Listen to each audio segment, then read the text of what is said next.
The Dogs, in association with the Greyhound Board of Great Britain.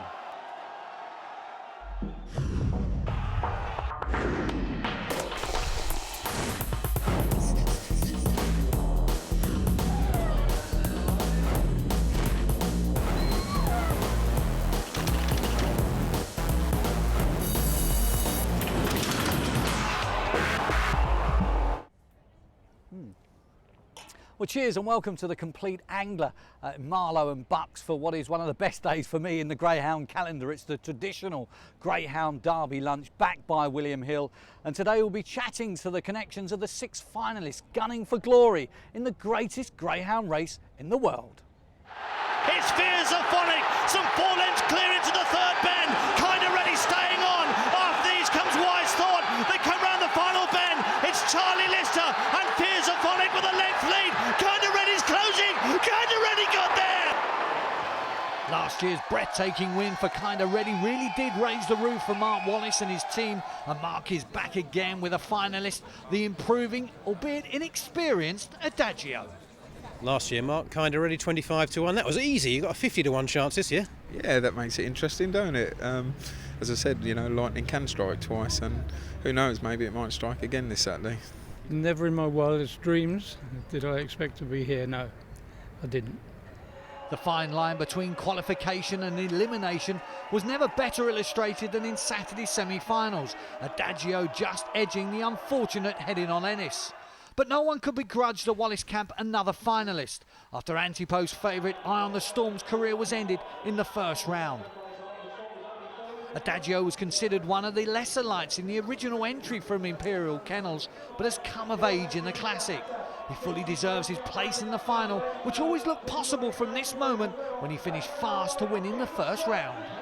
You know, he does possess a little bit more early than people think, you know, and I think if we could get up there, you know, within reason to any of the leaders, then I think his strength down the back straight and coming home may well pay again, you know. Could have another finish like Kinda Ready and Fierce Phonic last year. Well, I don't think that'll do Errol any good in the commentary box. He got a bit excited last year, didn't he? But tell us about the owner. He's been in the game a long time, hasn't he? Yes, Dix and Dan, they're staunch Walthamstow owners, right back in the days that even they wouldn't care to remember sometimes, but yeah, fabulous. They've been in the kennel 6 or 7 years, had a few dogs with us, and I couldn't think of more deserving owners to get a Derby finalist and maybe a Derby winner. I try and keep myself under control, keep running to the betting office and have another little bet. But we are really excited. We've got the whole family behind us coming to the dinner and the final on Saturday night. So we're just very, very hopeful, and the sun will shine on us and we'll do the business. Big Mac did the business for Adagio in the draw, giving the youngest runner of the race the striped jacket, and perhaps sensing another big price Mark Wallace winner, punters have been quick out of the blocks to take the 50 to 1 offered by the sponsors following the draw. Adagio is now 33 to 1, drawn on the outside of the Dolores Ruth favourite Tourmaline Jack.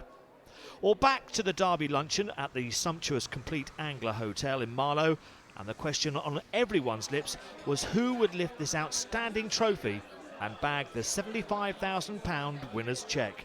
A man who has lifted the prize on many occasions is Charlie Lister, and yet again he's represented in the final.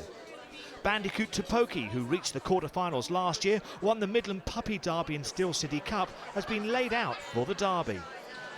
Charlie had a big team going into this year's Derby. You've got one through to the final, Bandicoot Topoki. Was that the one you expected?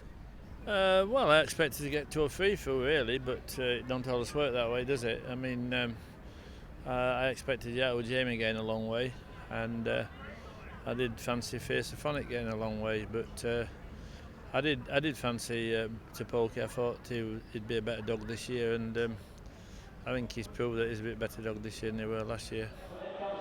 Well, Bandicoot Topoki proved he has lightning speed when setting new figures at Wimbledon in the first round heats of the Derby, and his price contracted after that run to become one of the co-favourites for this year's competition.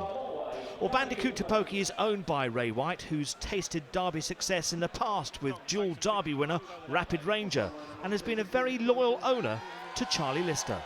He's a good owner and he kind of leaves it to me, and he's been with me a long while, and no, it'd be nice for him, yeah. Bandicoot Topoki runs from trap 3 in the final and will need to bang out of the boxes in his best style as he attempts to get past Lyrene Mover by the bend. I think any dog in the final's got what's going to win it anyway. They'll want to get away and get a run, because there's 6 decent dogs in there, and you know, you just hope that things go right and they get a clear run. Mind you, he's one of a few dogs in the race that could come from behind a couple. Yeah, he is. He's a dog that can come from behind, but most of the time he's kind of, you know, he's always kind of been in front on the back straight. But he entered the 2 easiest runs this last couple of runs. But no, he's really surprised me. He's run a really strong dog. But both Bandicoot Topoki and Adagio had to play second and third fiddle to a rampant two-malign Jack in Saturday's semis. Dolores Roos dog ran from 6. And there they go, racing up towards the first bend, and two-malign Jack is away. Leads up with Romeo Reason on the inside, in between and Bandicoot Topoki. And I can tell you that Romeo Reason goes on from two-malign Jack, and then comes 3-headed on Ellis. Bandicoot Topoki's under pressure as it comes down towards the second last bend. It's 6 on the outside, two-malign Jack going past Romeo Reason.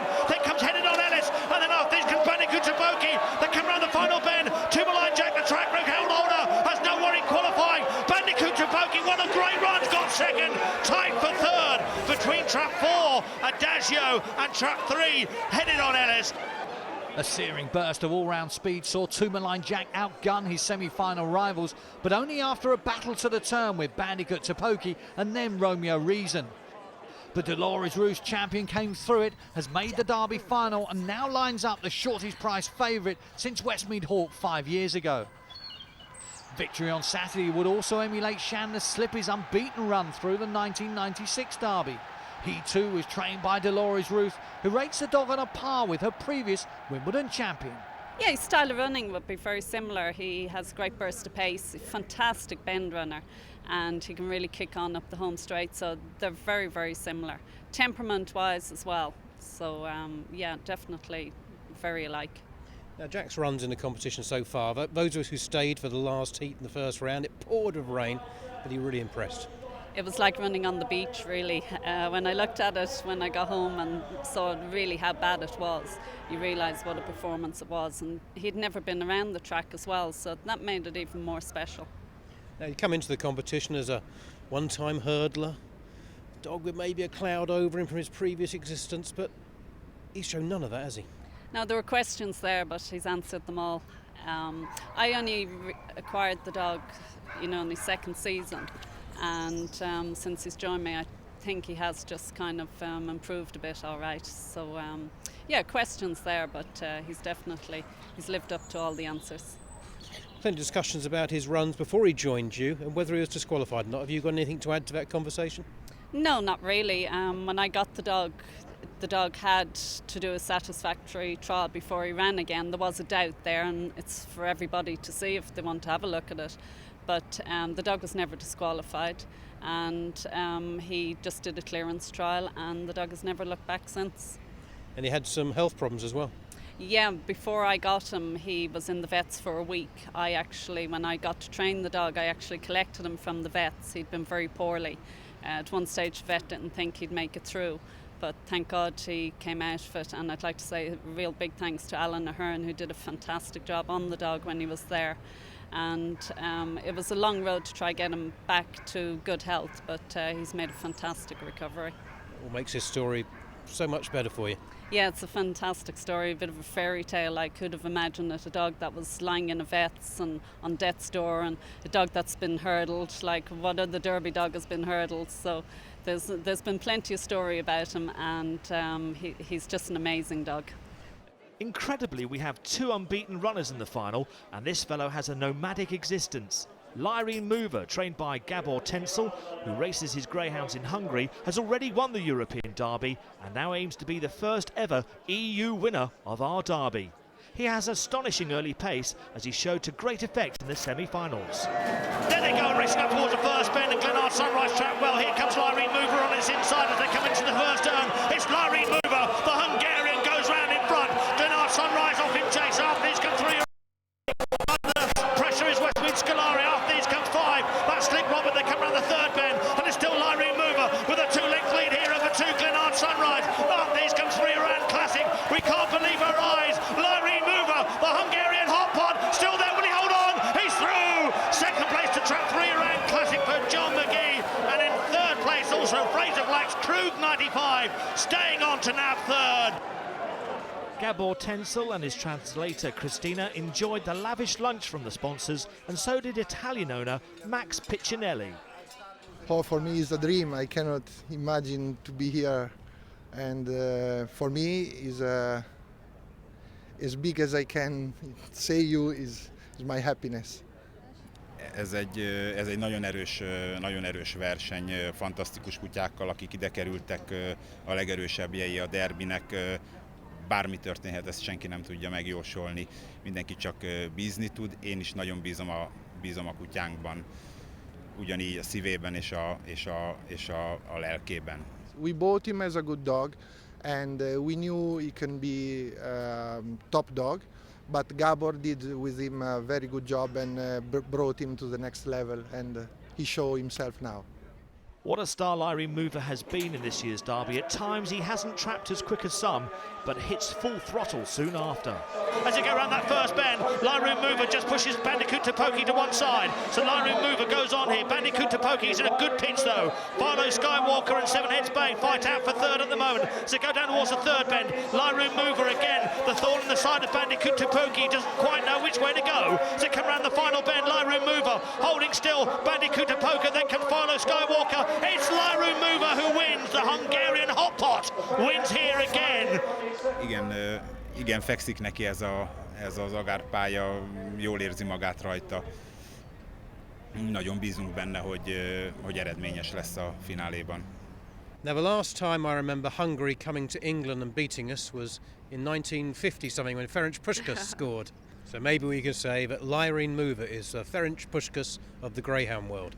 Én azt gondolom, Puskásnak is hatalmas szíve volt, és Lyrene Movernek is hatalmas szíve van. Krug 95 represents Scottish Derby winning trainer Fraser Black and is another dog to have improved throughout the Derby. He won his first 2 rounds, claiming notable scalps in the process, including Fiercephonic, and has delighted his high-profile owners. I'm joined now by the Krug boys, the owners behind Krug 95, Martin Wakeford and Lawrence Blunt. I'll start with you, Lawrence. Surprised to get to the final? I think we have to be a little bit surprised, yes. We always thought the dog was a very good greyhound, but he got injured, he was off for a long time, and we really didn't know what to expect after that. But Martin, he was named after a top class of bubbly, so you obviously expect a lot of a dog early on. Hopefully. With his back straight pace, hopefully we'll be there this year. Now looking at his runs in an Ireland earlier in his career, he had a lot of early pace. He doesn't seem to be showing that at Wimbledon. He did get an injury, so he has had an injury and been off for a long time, and he's shown a total different type of running. So he has changed his running completely. And Lawrence, in the earlier rounds, he seems to be taking care of himself around the first bend, nipping on the inside. Maybe clever?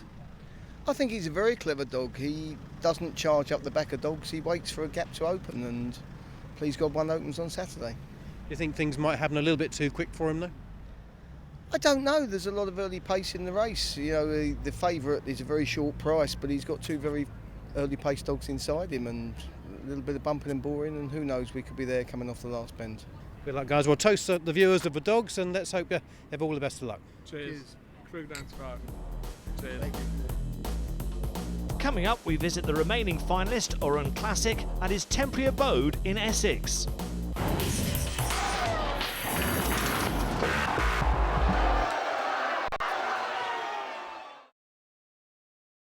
Welcome back to part 2 of the dogs. I've swapped the Complete Angler for Dean Towers in Essex, where Irish trainer John McGee has been based for his English Derby campaign. And of course he has Oran Classic in the final. And we're going to ask this little fella and his trainer how he's going to get on.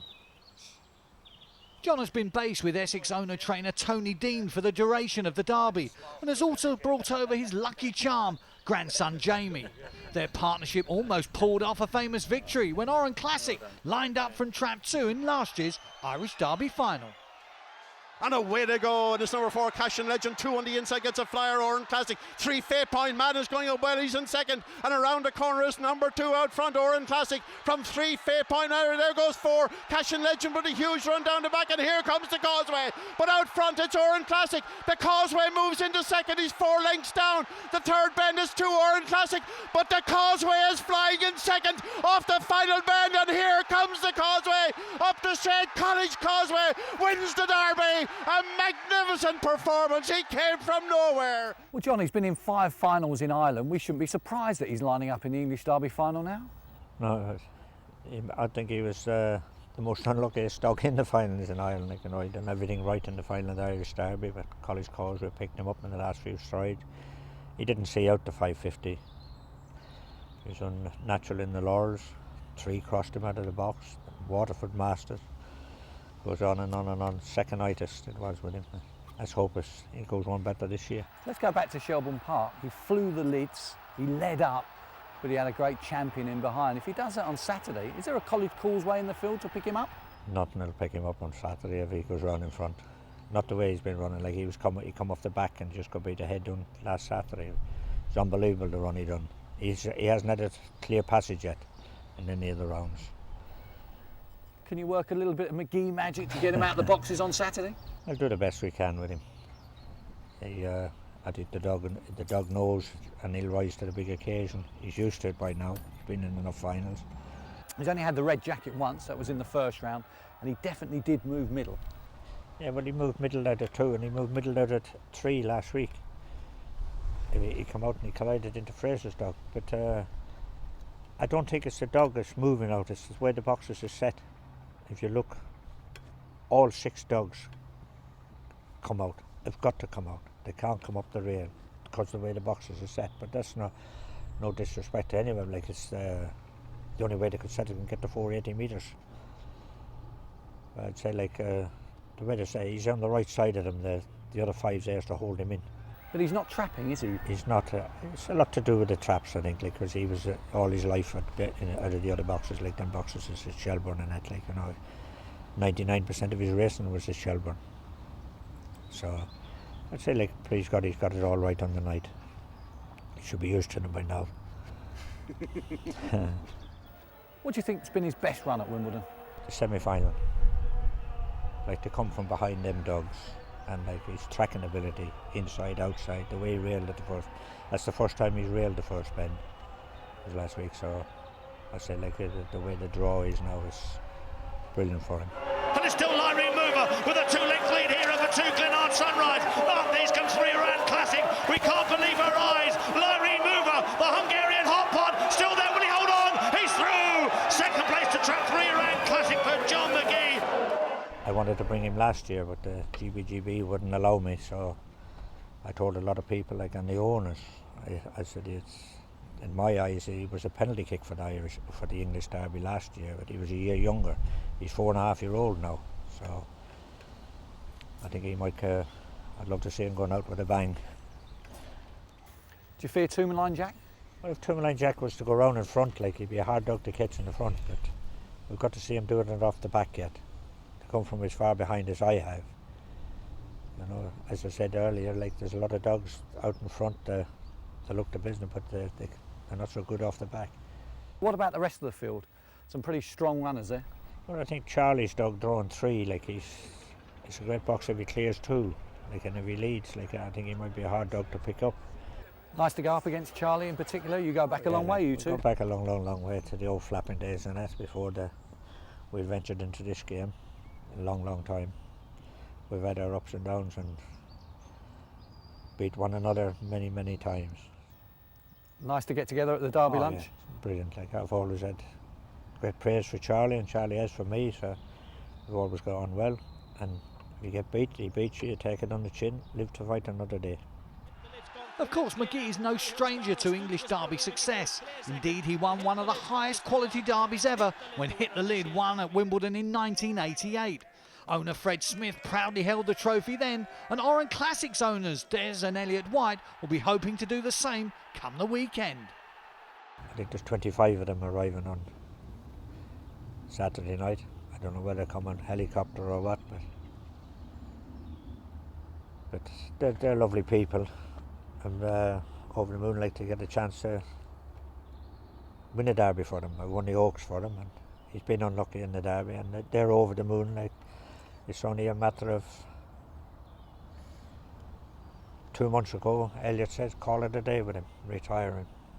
I said, after the English derby. And he said, fire away, you want to go, away you go. We've now seen all of Saturday's finalists. Here they are in trap order.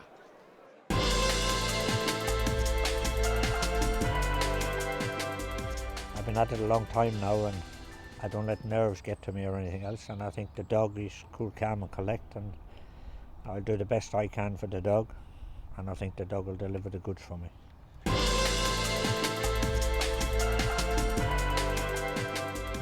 I think he has good chance, and I'm confident he can be best of himself, because he is jumping out of his skin and full of health. Good.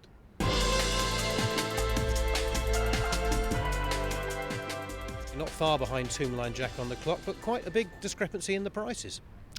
Well, that's right, yeah, but I mean, you know, he don't know what price he is, and I think he's a big price at 5 to 1 anyway.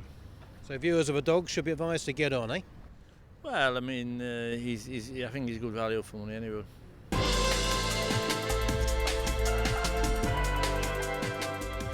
And a word, of course, for trainer Fraser Black. He's been trying to win this derby a long time. He's had a lot of heartbreak in and around the derby. It'd be great for him to win it this year. Certainly, yes. And he's the top man, and he's made the dog, like, who'd believe we'd be here now with this dog, all the dogs we've had in the greyhound derbies and everything all the way through, and here we are. He's done wonders with the dog.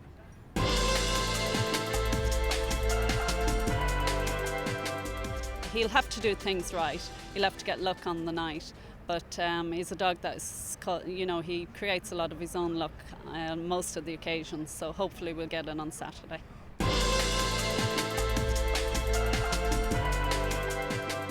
The more I look at it, the more I'm thinking, you know, we have got a chance there. You know, I think the dog's there on merit. Don't forget that. You know, he's 20 spots behind the fastest ones, but you know, it's a final, and we can find that with this dog. And if we could find that, and he gets his sweeps around the outside, who knows? You know. Now the calendar. On Friday there's opens at Crayford, Milton Hall, Romford and Shawfield. Saturday night, and it's tickets only for the William Hill Greyhound Derby meeting at Wimbledon. Opens also at Monmore. Sunday there's opens at Hove, Doncaster and Sittingbourne, and Monday being a bank holiday there's opens planned at Nottingham. For all the results, details of the bank holiday meetings, click on to our website thedogs.co.uk. Join us on Sky Sports 4 from 8 p.m. on Saturday night for the £75,000 William Hill Derby final. It's sure to be a cracker.